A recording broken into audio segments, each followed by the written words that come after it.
Մեր շատ սիրելի Էդգար Ղազարյանի մասին եմ խոսում։ Հələ մի րոպե ասեմ նոր պատմեք։ Երեք Լուսնե ջան։ Երեք ուրեմն լավ չէի։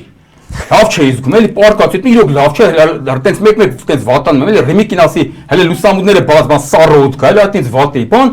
Ու սենց վատ վիճակ պարկացեմ դիվանից, ես մեկ էլ թերթում մեկ էլ տեսա Էդգար Ղազարյան, Պետրոս Ղազարյան, ես գիտեմ, թե դա են Ղազարյան versus Ղազարյանն, ասում դե կնայեմ, смотреть позже եկցե, էլի։ Ասում դե կնայեմ։ Արա մեկ էլ տեսա, չես, պրամո հարցազրույցն է, բայց մի քանի օր առաջ է։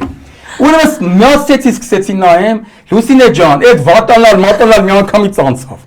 Ինչ եմ ուզում ասեմ, ժողովուրդ ջանով հիվանդ, եթե ուզում եք բուժվեք, լսեք Էդգար Ղազարյանին, հենց լսեք կբուժվեք կլավանաք։ Սրանք էլ լսեն ինֆարկտ են խփելու, այդ ձևի ոնց որ երեք ես վատ էի։